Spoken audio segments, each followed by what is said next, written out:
humanizing great writers of the past. Oh, and vampires. My name is Nikki Estes, and I am going to be doing my presentation on The Stress of Her Regard, which is a novel by Tim Powers. And this book is very interesting and different. Basically, the main character's name is Michael Crawford, and he is forced to run away from this vampire that is obsessed with him. And he meets a lot of cool authors along the way. He meets Lord Byron, Mary Shelley, and John Keats. Not only are they characters in the novel, but they also shape the main character that is Michael Crawford. And it makes for a fun and just interesting read. And it's very historical just because you could tell that the author did a lot of research on these writers, and that kind of shines through in Michael Crawford's character. And I'm going to explain that more in my presentation. This novel by Tim Powers is about a main character named Michael Crawford. And basically, he gets accused of killing his wife on their wedding night. And he has to run away to get away from not only going to prison for being accused of killing his wife, but also he has to get away from this creature that is crazy for him. Um, and also, the writer of this book, Tim Powers, wanted to incorporate real writers into it. He put Mary Shelley, Lord Byron, and John Keats into the book, and each character contributes in their own way. And he used a lot of research in this when writing it. You can tell if you read it because there's a lot of aspects of the characters in this novel that shape the fictional characters in the book. And in this presentation, I'm going to talk about how he kind of like makes these fictional characters out of real people and how that influences the story itself and shapes the main character of Michael Crawford, who is based around all of these three authors.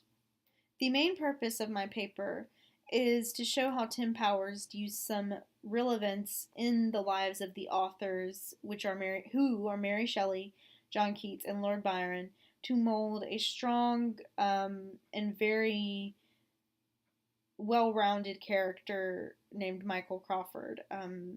I know that they're fictional in the book, but he used some of the real events in all of these authors' lives to kind of give this character life and to give this character a real narrative.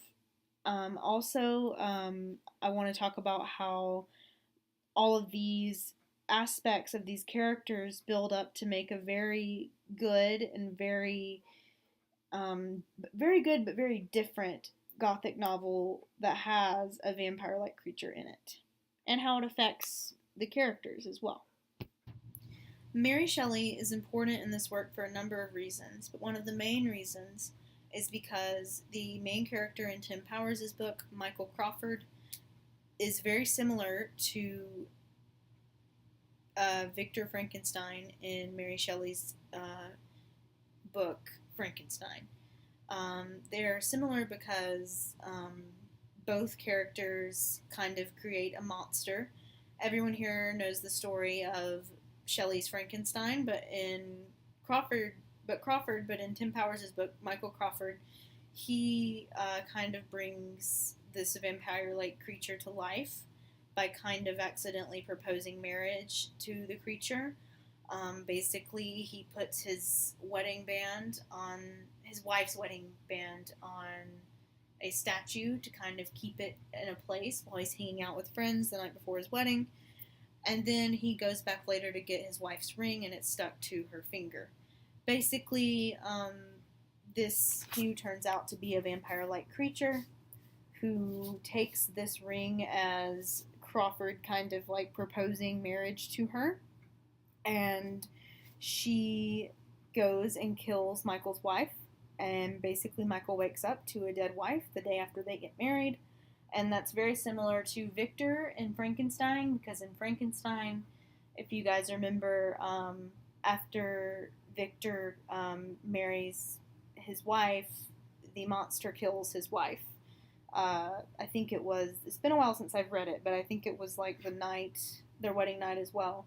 And so these characters were very similar because they're kind of followed around by tragedy for the rest of their lives. But I know that Frankenstein is in a more negative way, but they're still very similar because of all the negativity in their lives. Also, the author is very similar to the fictional character Michael, and he is shaped around Mary by one of her like own issues and like one of her real life issues. She experienced emotional pain after losing a premature biological child of her own. She lost that child and she suffered greatly from it. And you could kind of compare Michael to Mary because he lost his wife, and both of these characters are shaped by pain. Well, Mary's not a character; she's an author, but both are kind of shaped by pain, and Michael is shaped by that real life pain. Another author that shaped Michael is going to be the author John Keats. And basically, they're similar because John Keats had some real issues in his life, from problems with women to problems with his family and financial problems. Basically, he had a lot of issues there, and he just had to get away one day. One day, John Keats just decided that he needed to take some time away for himself and go to Scotland, and he kind of just escaped those issues for a while to kind of just get away. Michael's similar in that regard because he kind of, well, he runs away because he doesn't want to get, arrested. But also, there's a lot of pain in losing someone you love, especially a spouse. And so he is trying to get away from that from the emotional and mental ramifications of losing a spouse so early on in a marriage. And he has to deal with those emotional issues. And based on my sources, it seems to me that John Keats had his own issues in his younger days, and he just had to kind of get away and kind of just experience life and kind of just meditate on life and get away from his own personal issues. The final author that I am going to talk about is going to be Lord Byron. Basically, he's the most obvious example because he is known for his unfinished vampire work called A Fragment, and that is one of the very first written works in vampire lore. And Powers obviously dropped Byron in there because Byron's kind of, responsible for creating a written down version of a vampire, basically. And he's one of the first known authors to actually write down a vampire story.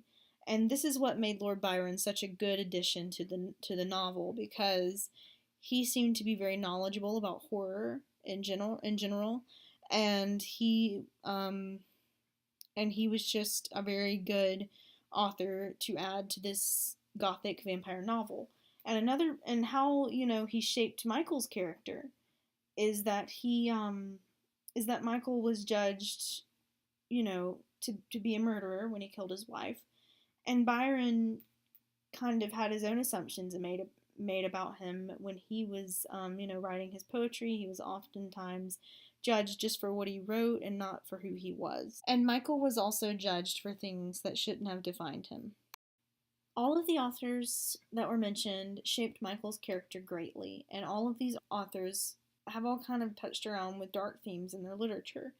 And this is why they all contributed to this very dark and very gothic novel about a man that is tormented by a vampire-like creature all throughout the story. And basically, these authors who are going through their own issues in the stories are they contribute not only as characters in the story, but the real people themselves form a new person in this story, a new person that is a fictional character, but still he's a very potent and very good, strong main character. And Tim Powers very much wanted to emphasize that when he wrote this book.